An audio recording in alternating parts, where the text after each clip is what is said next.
नमस्कार, आप देख रहे हैं टोटल टीवी। मैं हूं सौरभ जौहरी। हमारी खास पेशकश में आपका स्वागत है। हरियाणा विधानसभा चुनाव में जीत की हैट्रिक के बाद जहां बीजेपी उत्साह से लबरेज है, तो वहीं कांग्रेस विधानसभा चुनाव में हार को पचा नहीं पा रही। कांग्रेस हार का ठीकरा ईवीएम हैकिंग पर फोड़ रही है। ईवीएम हैक होने का आरोप लगाते हुए कांग्रेस प्रदेश अध्यक्ष उदयभान ने पंजाब और हरियाणा हाईकोर्ट में याचिका दायर की। उदयभान ने अदालत से मांग की कि वीवीपैट से मिलान कर वोटों की गिनती दोबारा से करवाई जाए। कोर्ट का फैसला उनकी याचिका पर क्या रहता है, ये सवाल है। क्या कांग्रेस का मौजूदा प्रदेश नेतृत्व हार की जिम्मेदारी लेने से बच रहा है और हार का ठीकरा ईवीएम हैकिंग पर फोड़ा जा रहा है? सवाल यह भी, और उदयभान जो आरोप लगा रहे हैं उनका आखिर आधार क्या है? कोर्ट क्या कुछ तय करेगा? ये तमाम अहम सवाल है।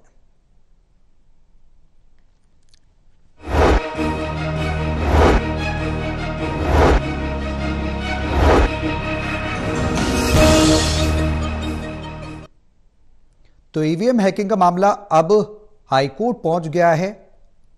कांग्रेस के प्रदेश अध्यक्ष उदयभान ने याचिका दायर की और यह कहा है कि सबूत जो हैं कोर्ट के सामने वो रखेंगे, यानी कि हार को पचा नहीं पा रहे। कुछ 14 सीटों का भी जिक्र उन्होंने किया कि एक मैसेज आया था दीपक बावरिया के पास जिस समय काउंटिंग हुई थी उसी दिन सुबह 8 तारीख को। अब सवाल यह कि जो आरोप हैं, चुनाव आयोग ने पहला अपना स्टैंड लिया किया कि किसी भी तरीके की कोई घपलेबाजी काउंटिंग में नहीं हुई है, वोटिंग में नहीं हुई है, पारदर्शिता के साथ चुनाव कराए गए हैं। तो वहीं कांग्रेस लगातार ये कह रही है कि चुनाव आयोग सरकार की भाषा बोल रहा है।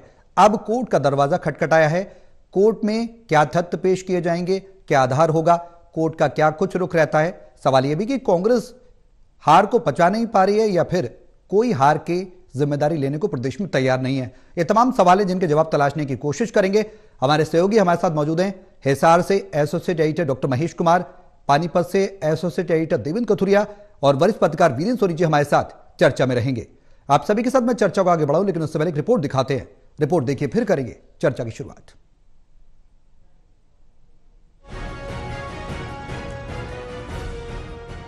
प्रदेश में ईवीएम हैकिंग के लगातार आरोपों और कांग्रेस की हार का मामला अब Punjab and Haryana high court पहुंच गया है। प्रदेश कांग्रेस अध्यक्ष उदयभान ने हाई कोर्ट में याचिका दाखिल की है।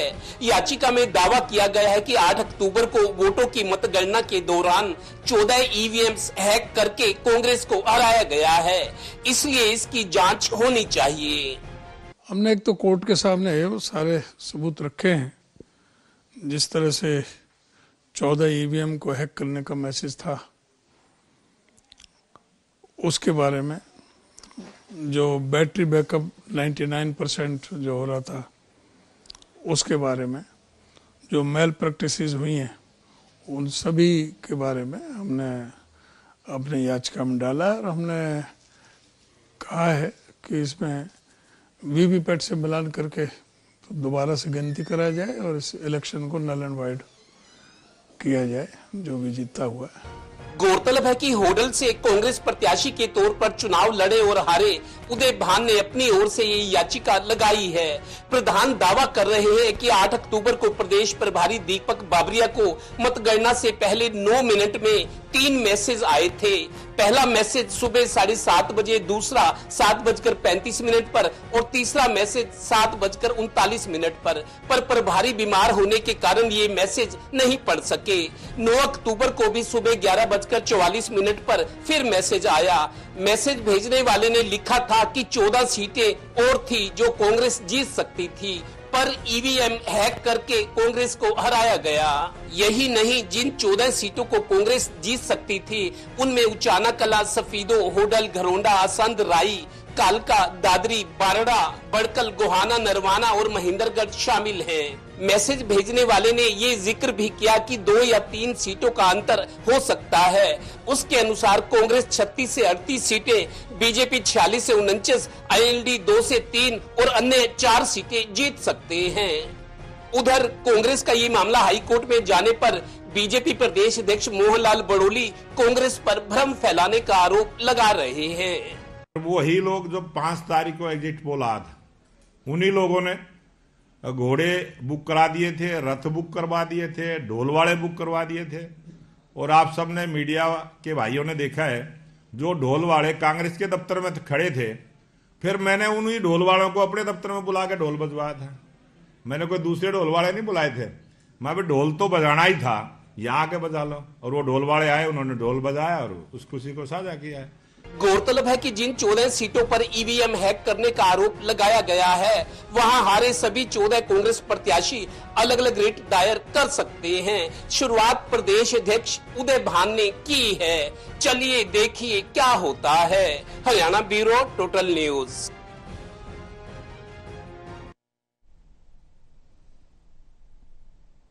तो पंजाब हरियाणा हाई कोर्ट में हैकिंग का मामला पहुंच गया। कांग्रेस के प्रदेश अध्यक्ष उदय भान ने याचिका भी दायर कर दी है। चुनाव आयोग से कहीं ना कहीं वो असंतुष्ट जरूर नजर आ रहे हैं। अब सवाल है कि आगे क्या होगा। देवेंद्र, आगे किस तरीके की रणनीति देखने को मिलेगी? जो आरोप उदय भान लगा रहे हैं, कोर्ट का क्या पक्ष रहने वाला है? क्योंकि आज वो ये बात साफ कर चुके हैं कि वो सबूत पेश कर चुके हैं कोर्ट में। देखिए सौरभ, उदय भान ने जो ये याचिका दाखिल की है, ये उन्होंने पार्टी की तरफ से नहीं की, क्योंकि वो उम्मीदवार थे, होडल से चुनाव लड़े थे, अधिकृत उम्मीदवार थे, चुनाव हारे। और उनको एतराज है कि जो चीजें सामने, जिस तरह के आरोप आ रहे हैं, बतौर हारे हुए कैंडिडेट के तौर पर ये याचिका दाखिल हुई है। और जहां तक मेरे को खबर है, जो बाकी 13 लोग हैं, यहां पर 14 ईवीएम्स को हैक करने का आरोप लगा है, दावा किया जा रहा है। जैसा उदय भान कह रहे हैं कि कोई 8 तारीख को, 8 अक्टूबर को जब गिनती शुरू हुई थी, तो उससे कुछ टाइम पहले, गिनती 8 बजे शुरू हुई थी, उससे कुछ टाइम पहले 3 मैसेज आए थे, 7:30 बजे, 7:35 और 7:39 पर, कि ऐसे ऐसे ईवीएम्स को हैक करने की कोशिश है।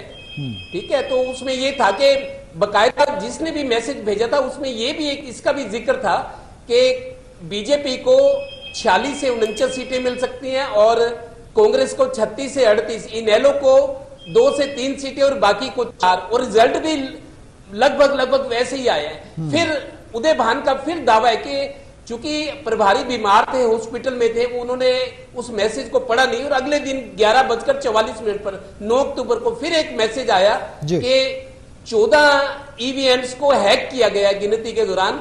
अगर ऐसा ना होता तो 14 सीटें कांग्रेस और जीत सकती थी। तो मतलब इस तरीके के जो, देखिए, अगर वो ये कह रहे हैं कि मैसेज आया था मोबाइल पर, अगर मैसेज आता है तो जो ऑपरेटर कंपनियां हैं, इसका बकायदा आईटी सेल है, हर चीज का रिकॉर्ड होता है। अगर उदय भान ये दावा कर रहे हैं कि मैसेज आए थे, इस तरह की बात थी, और उन्होंने ये कहा कि एविडेंस के तौर पे पेश किया है। और दूसरी बात सौरभ, ये कहूं, कोई भी कोर्ट हो, लोअर कोर्ट हो, सेशन कोर्ट हो, हाई कोर्ट हो या सुप्रीम कोर्ट, कोई भी रिट एडमिट होती है किसी ग्राउंड के आधार पर। बिल्कुल, जो रिट दायर करने वाला होता है या वकील की तरफ से किए, तो उसका लॉजिक देखा जाता है, आधार क्या है उस रिट का, तभी हाई कोर्ट उसको एडमिट करता है या रिजेक्ट करता है। हाई कोर्ट में ये एडमिट हुई है, तो इस पर डेट भी पड़ेगी, सुनवाई भी होगी, लिहाजा एक दिलचस्प स्थिति पैदा हो गई है। आपको याद दिलाऊं, 2009 के चुनाव थे, जब जनहित कांग्रेस थी, कुलदीप बिश्नोई उसके अध्यक्ष हुआ करते थे। उनकी पार्टी के 5 विधायकों को भूपेंद्र हुड्डा ने अपने साथ मिला लिया था, क्योंकि 40 सीटें आई थी, 5 ये कुछ इंडिपेंडेंट को लेके सरकार बनाई थी। वो मामला हाई कोर्ट से सुप्रीम कोर्ट तक गया था, लेकिन उस पर फैसला मेरे को ध्यान है 6 या 7 साल बाद आया, तब तक 5 साल का कार्यकाल भी खत्म हो गया था। तो हालांकि ये मामला मेरे को लगता है गंभीर किस्म का मामला है।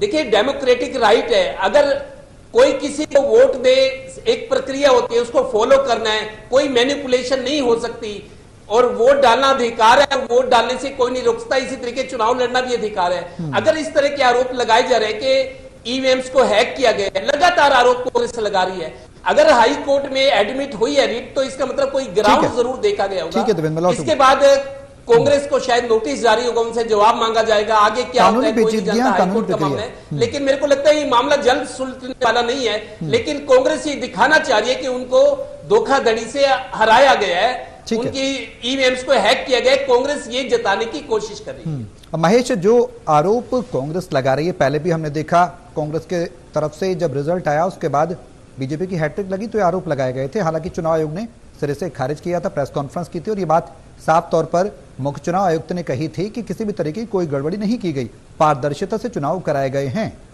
तो वहीं कांग्रेस आरोप लगा रही है कि सरकार की भाषा चुनाव आयोग बोल रहा है। अब ये सवाल की याचिका जो दायर की गई है, एडमिट हुई है, देवेंद्र ने भी बताया, जिस तरीके से आगे की प्रक्रिया क्या रहेगी, सवाल ये, और एक सवाल ये भी है कि क्या जो शीर्ष नेतृत्व पर कांग्रेस के सवाल उठ रहे थे प्रदेश नेतृत्व पर कि कहीं ना कहीं हार की जिम्मेदारी कौन लेगा, ये उसका ठीकरा जो है वो ईवीएम पर फोड़ने की महज एक कोशिश भर इसे कहा जाए।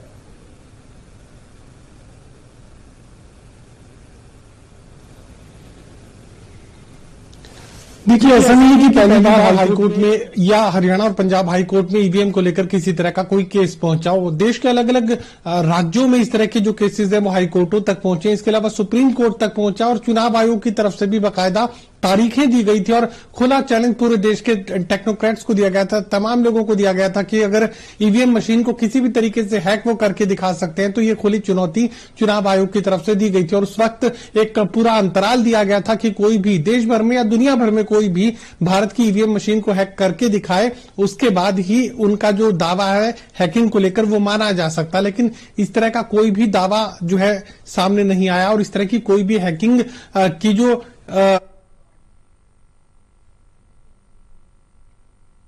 तो क्या देश भर में टेक्नोक्रेट्स नहीं थे जो ईवीएम मशीन की हैकिंग को संभव कर दिखाते, या दुनिया भर में अगर कोई भी हैकिंग इन मशीनों की कर सकता है तो जरूर वो शख्स सामने आता और हैकिंग को पॉसिबल करके दिखाता। लेकिन ना तो चुनाव आयोग के सामने किसी ने भी ईवीएम मशीन को हैक करके दिखाया और ना ही अलग अलग राज्यों के हाई कोर्टों में, यहां तक कि सुप्रीम कोर्ट तक ईवीएम मशीन का जो मामला है वो पहुंचा था। अलग अलग राज्यों में ये मांग की गई थी कि बैलेट पेपर के जरिए चुनाव करवाए जाए, यहां तक कि देश में भी ये मांग लगातार कांग्रेस पार्टी और तमाम विपक्षी दल करते रहे कि ईवीएम मशीनों की बजाय बैलेट पेपर से ही चुनाव करवाए जाए। लेकिन तमाम अलग अलग हाई कोर्टों, यहां तक कि सुप्रीम कोर्ट की तरफ से फैसला यही दिया गया था कि ईवीएम मशीनों की हैकिंग नहीं की जा सकती और ईवीएम मशीन को हैक करने का कोई तकनीकी तरीका हाल फिलहाल तक तो सामने नहीं आया है। अब अगर उदय भान ये कह रहे हैं कि कोई व्हाट्सएप पर कोई मैसेज आया था और उसी के आधार पर ये जो केस एडमिट कर लिया गया और उसी की तफ्तीश जो है वो आगे बढ़ाई जाए, ठीक है। अगर लोकतंत्र में किसी को भी किसी भी तरह का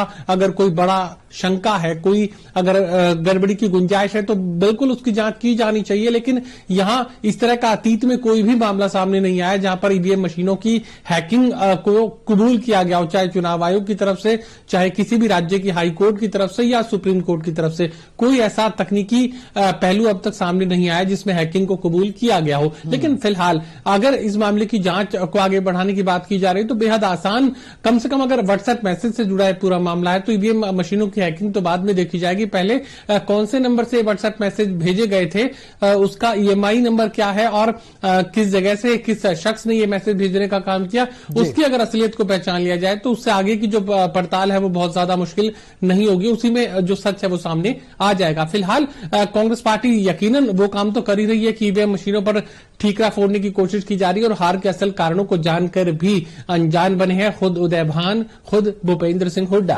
वीरेंद्र जी, सवाल ये कि कांग्रेस का जो प्रादेशिक नेतृत्व है उस पर कई तरह के सवाल उठ रहे हैं। सवाल ये कि हार की जिम्मेदारी कौन लेगा, अपने अपनों को टिकट बांटा गया, अपनी अपनी चलाई गई, ये तमाम सवाल अंदर खाने ही कांग्रेस के अंदर उठते देखे हमने। शमशेर सिंह गोगी भी कई सवाल उठा चुके हैं, हैलजा गुट के समर्थक हैं वो। हमने देखा हरियाणा में किस तरीके से एक नूरा कुश्ती पार्टी के अंदर देखने को मिली। अब क्या उन हार के कारणों से बचने के लिए ये ईवीएम का मुद्दा दोबारा से उठाया जा रहा है? क्या वो हार की जिम्मेदारी लेगा कौन? इससे अपने आप को साइडलाइन करने के लिए हाईकोर्ट तक याचिका पहुंचाई गई, हाईकोर्ट तक का रुख किया जा रहा है, क्या नजर आ रहा है? देखिए, कांग्रेस अभी भी भ्रम में है और कांग्रेस वास्तविकता से सबक नहीं सीख रही है जी। जो एक जनादेश आया, जनादेश को स्वीकार करने का आप में नैतिक साहस होना चाहिए और जिम्मेदारी भी लेनी चाहिए। अब उदय भान जी को अपनी हार की जिम्मेदारी और पार्टी की हार की जिम्मेदारी नैतिक रूप से स्वीकार करनी चाहिए, आगे आना चाहिए। अब मान लीजिए कि प्रदेश प्रभारी को कोई मैसेज आया है, प्रदेश प्रभारी को तो कई तरह के संदेश आते हैं, एसएमएस के माध्यम से आया है, तो वो खुद क्यों नहीं कर रहे? अगर उनको लगता है कि इसके अंदर कोई ना कोई खामी है, ये जो चुनाव में तो कोई भी याचिका दायर कर सकता है, उम्मीदवार तो करता ही करता है, कोई भी देश का नागरिक किसी भी रूप में कर सकता है, तो प्रदेश प्रभारी क्यों नहीं कर रहे? उदय भान ही क्यों कर रहे हैं? तो मतलब उदय भान अपने आप को बचा रहे हैं या पार्टी को बचाने का प्रयास कर रहे हैं? देखिए, एक बात तो अगर मान लीजिए जनादेश के विरुद्ध जो है ये फैसले आए होते तो जनता में भी प्रतिक्रिया होती, जन आंदोलन भी खड़ा होता। तो कांग्रेस में कहीं जन आंदोलन खड़ा हुआ नहीं, कांग्रेस के अंदर ही नहीं हुआ, बाहर तो जनता में तो दूर की बात है। तो कांग्रेस के नेता जब अपने आप भी विश्लेषण करेंगे, आत्मचिंतन करेंगे तो उनको अपने हार के कारण स्पष्ट नजर आएंगे। जब कांग्रेस में गुटबाजी थी, कोई आपका चुनाव प्रचार नहीं था, व्यवस्थित ढंग का नहीं था, कोई विधानसभा क्षेत्र की अलग अलग रणनीति नहीं थी, आपका मतदाताओं से संपर्क नहीं था, आप तो सिर्फ हवा के सहारे थे, ये मान के चल रहे थे कि हमारी तो सरकार बन जाएगी, आप तो मुख्यमंत्री की लड़ाई लड़ रहे थे। तो मतलब धरातल पर तो कांग्रेस कहीं दिखाई दे नहीं रही थी। मतलब कांग्रेस को जहां अपने हार के वास्तविक कारणों को जानने का प्रयास करना चाहिए, वहां कांग्रेस विषय को भटका रही है। इससे कोई हल नहीं होने वाला। देखिए, अदालत के दरवाजे तो सभी के लिए खुले हैं, उसमें अगर आपको कहीं भी लगता है तो आप जा सकते हैं, लेकिन क्या इससे कांग्रेस का भला होगा? क्या कांग्रेस अपने वास्तविक जो हार के कारण है उनकी तह तक जाने का प्रयास करेगी? और अभी भी कांग्रेस ने कोई सबक नहीं सीखा। भाई, कांग्रेस के संगठन की बात तो अभी दूर की बात है, कांग्रेस का तो बिल्कुल जब मृत अवस्था में चलेगी, कांग्रेस की कोई गतिविधि नहीं है। मतलब कांग्रेस के जो कार्यक्रम होने चाहिए वो तो आम जनता तक जाने चाहिए, कार्यकर्ताओं के बीच में जाने चाहिए। तो कांग्रेस के कार्यकर्ताओं का कोई संदेश ही नहीं है, कांग्रेस के कार्यकर्ता भी बिल्कुल निष्क्रिय बैठे हुए हैं। तो कांग्रेस तो इसका कोई सबक नहीं सीख रही, और अगर सबक सीखती तो कांग्रेस धरातल तक जाती। देखिए, अभी जो है नगर निगम के, नगर पालिकाओं के, नगर परिषद के चुनाव में उसके लिए क्या तैयारी है? कांग्रेस की कोई तैयारी नहीं है, और कांग्रेस को उसकी तरफ ध्यान देना चाहिए। और कांग्रेस विषय को भटका रही है और इससे लोगों पर कोई असर नहीं पड़ने वाला। अब जब झारखंड के और महाराष्ट्र के चुनाव के परिणाम आ जाएंगे तो स्थिति और स्पष्ट हो जाएगी। तो कुल मिला के मानना चाहिए भाई, जब आपका भारतीय जनता पार्टी प्रचार कर रही थी, उस प्रचार का जवाब देने के लिए आपके पास तो अवसर ही नहीं था, आपने प्रचार का जवाब ही नहीं दिया। जब भारतीय जनता पार्टी के लोग कह रहे थे, बार बार कह रहे थे बटेंगे तो कटेंगे, तो मतलब इस तरह कह रहे थे कि एक वर्ग विशेष को कांग्रेस को वोट देने का मतलब होगा कि एक वर्ग विशेष का साम्राज्य स्थापित होना, एक वर्ग विशेष का व्यक्ति मुख्यमंत्री बन जाएगा, तो हरियाणा में अराजकता का वातावरण बन जाएगा। तो कांग्रेस के पास इस प्रचार का कोई जवाब ही नहीं था। तो मतलब जब कांग्रेस के पास कोई जवाब ही नहीं था, कांग्रेस के पास कोई रणनीति नहीं थी, और सरकार की योजनाओं से कितने ही लोग लाभान्वित होने वाले थे, हुए हैं, उनके पास कांग्रेस का कोई संपर्क ही नहीं था। भारतीय जनता पार्टी ने तो लाभार्थियों की सूची बना रखी थी, चाहे कोई भी रणनीति थी, उनका यह प्रभाव था कि ये भारतीय जनता पार्टी के कारण ही उनको ये लाभ मिल रहे हैं। अगर भारतीय जनता पार्टी की सरकार नहीं आएगी तो उनको ये लाभ मिलने बंद हो जाएंगे। तो इस तरह का प्रचार था। तो कांग्रेस के पास कोई ठोस रणनीति नहीं थी इस प्रचार का जवाब देने के लिए। तो कांग्रेस को अपने हार के वास्तविक कारणों का विश्लेषण करना चाहिए। देवेंद्र, सवाल कई खड़े कर रहे हैं उदयभान कह रहे हैं कि वीवीपैट से मिलान कर वोटों की गिनती दोबारा करवाई जाए, इसकी भी मांग कर रहे हैं। क्या ऐसा संभव है लोकतंत्र में जो मांग उदयभान कर रहे हैं? स्वरूप, आपका सवाल स्पष्ट सुन नहीं पा रहा है। बिल्कुल देवेंद्र, वीवीपैट से मिलान करने की बात, वोटों की गिनती दोबारा कराई जाए, मिलान कराया जाए, ये मांग उदयभान कर रहे हैं। क्या ऐसा संभव है जो उदयभान मांग कर रहे हैं? कोर्ट के सामने पक्ष रखा है उन्होंने याचिका दायर करते समय। देखिए सौरभ, चुनाव आयोग के नियम क्या कहते हैं? जब चुनाव प्रक्रिया शुरू होती है, कोई एक व्यक्ति उम्मीदवार अपने तौर पर चाहे वीवीपैट की चेक करवाना, उसकी रिकैलकुलेशन कराना चाहे, जैसा ये कह रहे हैं, इन्होंने कहा भी है कि हमने 2 लाख कुछ 5 ईवीएम की अभी फीस भरी है, जैसा मैंने सुना इनकी बाइट कि 5 ईवीएम की हमने 2,38,000 रुपए फीस जमा करा दी है। अगर फीस जमा हुई है तो इसका मतलब वीवीपैट की वेरिफिकेशन होगी। फिर अगर फीस जमा की गई है और फीस जमा हुई है, चुनाव आयोग में फीस जमा हुई है, तो इसका मतलब वीवीपैट की गिनती दोबारा से होगी जी। तो मेरे को लगता है वो उस प्रक्रिया से गुजरना पड़ेगा, क्योंकि अगर नहीं होता तो फिर फीस जमा करने का कोई मतलब नहीं था ना। दूसरा ये है कि अब हाई कोर्ट क्या डायरेक्शन देता है, क्योंकि मामला हाई कोर्ट में है। मेरे को लगता है जो अभी उदयभान 1 है, जो 14 ईवीएम्स को हैक करके चुनाव नतीजे प्रभावित करने के आरोप लग रहे हैं, जो दावा उदयभान कर रहे हैं, उनमें से एक वो है जो डिफीटेड कैंडिडेट है कांग्रेस के। बाकी जो 13 हैं जिनका नाम भी हमने रिपोर्ट में बताया है, वो लोग भी अपने अलग अलग तौर पर बाकायदा कैंडिडेट और डिफीटेड कैंडिडेट के तौर पर अपनी अर्जी दाखिल अगर उदयभान की हुई है तो जाहिर है बाकी लोगों की भी अर्जी एडमिट होगी, अगर वो सारी वो चीजें पेश करेंगे जिस तरीके से उदयभान ने की है। तो मेरे को लगता है कि एक साथ कई याचिकाएं होगी और हाई कोर्ट इनको क्लब कर लेगा कि कौन से जज सुनेंगे, सुनवाई कब होगी, उसको क्लब कर दिया जाएगा। मेरे को लगता है वीवीपैट वाली मांग मानी जाएगी, क्योंकि फीस जमा हो चुकी है जैसा ये बता रहे हैं। तो उस तरीके से तो मेरे ख्याल कोर्ट ने एडमिट किया है, ग्राउंड भी देखा होगा किस आधार पर ये याचिका न्याय के लिए लगाई गई है, और अगर ग्राउंड ठीक पाए गए तो एडमिट की गए तो जाहिर है कि सुनवाई भी होगी। डेटे पड़ेंगे, शायद कांग्रेस को नोटिस भी जारी होगा, स्पष्टीकरण मांगा जाएगा, उनका क्या जवाब आता है, आगे क्या प्रक्रिया होती है, हाई कोर्ट पर डिपेंड करता है कि मामला अब कैसे चलेगा आगे। बिल्कुल। महेश, जो आरोप लगा रहे हैं उदयभान, वीरेंद्र जी ने भी सही कहा है कि दीपक बावरिया के पास मैसेज आया था तो सवाल उन्हें उठाना चाहिए था। अब सवाल यही है कि बीजेपी के अंदर का एक शख्स ये बात कह रहे हैं कि बीजेपी के अंदर का एक इन्फॉर्मर है, जो दीपक बावरिया का इन्फॉर्मर है, उसके द्वारा बताया गया कि इतनी सीटों पर घालमेल की जाएगी। अब सवाल ये कि दीपक बावरिया उस सवाल को क्यों नहीं उठा रहे? अगर उनके पास मैसेज आया तो वो क्यों चुप हैं और उदयभान इस सवाल को क्यों उठा रहे हैं?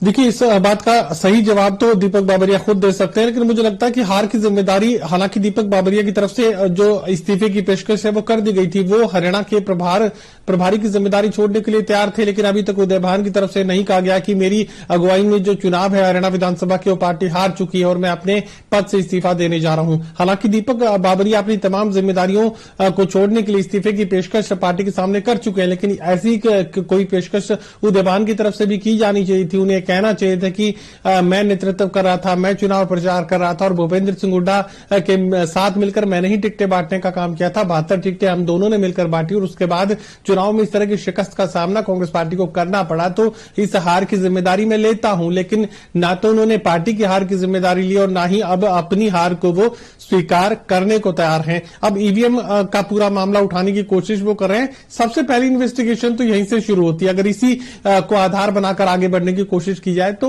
मैसेज कौन से नंबर से आए थे, कहां से लोकेट होता है, किसका नंबर है और किस मकसद के साथ ये मैसेज भेजे गए थे, इतना भी अगर जाहिर कर लिया जाएगा तो उसमें बहुत ज्यादा मुश्किलात का सामना नहीं करना पड़ेगा। और ये अगर कहा जा रहा है कि वो इन्फॉर्मर है तो इन्फॉर्मर भारतीय जनता पार्टी के बीच का है, तो यकीनन फिर एक बड़े रिस्क वाली स्थिति ऐसे इन्फॉर्मर के लिए हो जाती है। तो यहां एहतियात के साथ जांच को आगे बढ़ाने की जरूरत पड़ेगी, लेकिन मुझे ऐसी कोई संभावनाएं नजर नहीं आती। जैसा कि मैंने पहले कहा कि ईवीएम की हैकिंग को लेकर अभी तक तो कोई तकनीकी आधार मिला नहीं है। अभी तक इस बात की कोई पुष्टि नहीं हो पाई है कि ईवीएम मशीन को हैक किया जा सकता है, डाटा इरेज किया जा सकता है, मशीन को डैमेज किया जा सकता है, ये संभव है, लेकिन हैकिंग के जरिए डाटा बदल दिया जाए ये अब तक संभव नहीं हो सका है। और अगर ईवीएम मशीनों के साथ ही अगर वीवीपैट के मिलान का जिक्र यहां पर किया जा रहा है तो कुछ चुनिंदा मशीनों का अगर मिलान कर भी लिया जाएगा, हालांकि ये प्रक्रिया का भी हिस्सा है। वीवीपैट मशीनों को मतगणना के दौरान भी गिना गया, ऐसा नहीं है कि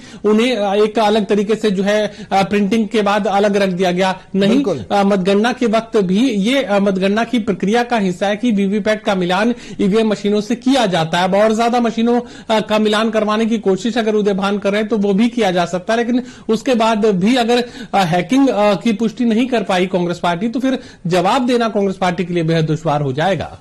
वीरेंद्र जी, हार की जिम्मेदारी कोई नहीं लेना चाह रहा कांग्रेस में। महेश ने भी बिल्कुल सही कहा कि अगर ये बात पुष्ट नहीं हुई तो जवाब कैसे देगी कांग्रेस? क्या कांग्रेस के लिए और मुश्किलात पैदा हो जाएंगी? क्योंकि चुनाव आयोग पहले भी ये बात कह चुका है कि ट्रांसपेरेंसी से चुनाव कराए गए हैं, पूरी पारदर्शिता बरती गई है। साथ ही मुख्य चुनाव आयुक्त ये बात भी कोट कर चुके हैं प्रेस कॉन्फ्रेंस के दौरान कि किसी भी तरीके से ईवीएम में कोई गड़बड़ी नहीं की जा सकती। पूरी तरह से सिक्योर्ड होने के बाद, चेक होने के बाद ईवीएम को उतारा जाता है, चुनाव में लगाया जाता है। देखिए, अब कांग्रेस कई तरह के विषय को भटका रही है। अगर आप देखिए कि इतने को मैसेज 9 तारीख को मैसेज आया तो कांग्रेस ने इतने दिन क्यों लगाए, अगर मत मान लीजिएगा। और देखिए, ये बात बड़ी स्पष्ट है कि जब कांग्रेस भारतीय जनता पार्टी के प्रभारियों की, जिला अध्यक्षों की, जो चुनाव एजेंट थे, उनकी बैठक हुई थी और बैठक सार्वजनिक रूप से हुई थी, तो जो प्रभारी थे विप्लव देव ने स्पष्ट कहा था कि 35 सीटें ऐसी हमने चिन्हित की हैं सर्वे के आधार पर जो भारतीय जनता पार्टी निश्चित रूप से जीतने जा रही है, और ये सीटें मैंने अपने पेन से लिखी हैं, ये सीटें भारतीय जनता पार्टी जीतने जा रही है। और 14 सीटें ऐसी हैं जिसका परिणाम इधर से उधर हो सकता है, इसलिए आपको सतर्क रहने की आवश्यकता है। उन्होंने अपने कार्यकर्ताओं को कहा था कि 14 सीटें बड़े कम मार्जिन से जो हमारा सर्वे कहता है वो इधर या उधर हो सकती है, इसलिए आपको मतगणना के समय सजग रहना है। तो एक उन्होंने दिशा निर्देश दिए थे। तो इसलिए अब जो है कि विप्लव देव के कथन को या किसी और के आधार पर जो है अब दीपक बावरिया को आधार बनाकर कांग्रेस कुछ भी कहे तो उसका कोई सार है नहीं। देखिए, कोई भी संदेश किसी के रूप में हो सकता है, उसकी प्रामाणिकता क्या है? अब तो कहने को आप कुछ भी कह दीजिए, कोई आधिकारिक रूप से तो है नहीं। अब जो बात है, जहां तक चुनाव आयोग है, चुनाव आयोग की प्रक्रिया स्पष्ट है। कांग्रेस ने चुनाव आयोग को जब भी शिकायत की थी तो चुनाव आयोग ने बिंदुवार 4000 से अधिक पेजों का जो है जवाब दिया कांग्रेस को। कांग्रेस के लोग कह रहे थे अभी हम उसका अध्ययन कर रहे हैं। आपने उसका अध्ययन का क्या हुआ? जब चुनाव आयोग ने जवाब दिया उसके अध्ययन पर तो आपने कोई प्रतिक्रिया दी नहीं है। तो उसके अध्ययन के आधार पर आपकी क्या रिपोर्ट है? तो कांग्रेस एक नया मुद्दा को लेकर खड़ी हो रही है। इस मुद्दे को लेकर कांग्रेस को कोई जन समर्थन नहीं मिलने वाला। हाँ, कांग्रेस को यह चाहिए था कि जो और मुद्दे हैं, वो जो जनता के मुद्दे हैं, उनको लेकर संघर्ष करे। निकाय चुनाव जो होने वाले हैं वो जनवरी में हो, फरवरी में हो, उसकी तैयारी करनी चाहिए। नहीं तो कांग्रेस फिर भी वहां भी आरोप लगाएगी। अब देखिए कि बैलेट से तो चुनाव संभव है नहीं। जहां कांग्रेस सत्ता में आ जाती है वहां ईवीएम में दोष नहीं नजर आता, और जहां हार जाती है वो ईवीएम में दोष नजर आता है। ये बात आम हो चुकी है। तो इसलिए कांग्रेस को अपने सिद्धांतों के आधार पर लड़ाई लड़नी चाहिए, तभी जनता की सहानुभूति मिलेगी। इस तरह के आरोपों से, इस तरह से बेबुनियाद आरोप लगाकर कांग्रेस जो है ना तो जन समर्थन प्राप्त कर सकती है, ना ही उसे कोई सहानुभूति मिलने वाली है। बिल्कुल, और जो कांग्रेस पैटर्न अपना रही है, इस पैटर्न से कहीं ना कहीं थोड़ा सा दूर होकर पार्टी और संगठन के बारे में तमाम शीर्ष नेतृत्व को, साथ ही प्रादेशिक नेतृत्व को सोचना होगा, संगठित हों और पार्टी को और मजबूती दें, क्योंकि निकाय चुनाव से कुछ महीनों बाद कराए जाएंगे और उसको लेकर क्या कुछ तैयारियां, उस पर ज्यादा मंथन करना चाहिए। हालांकि कोर्ट में याचिका जरूर दाखिल की गई है, पारदर्शिता का सभी राजनीतिक दलों को हक है, कोर्ट का किस तरीके का पक्ष रहता है ये भी देखना होगा। बहुत शुक्रिया आप सभी का हमारे साथ इस चर्चा में शामिल होने के लिए, और यहां पर रुक रहे हैं एक ब्रेक के लिए।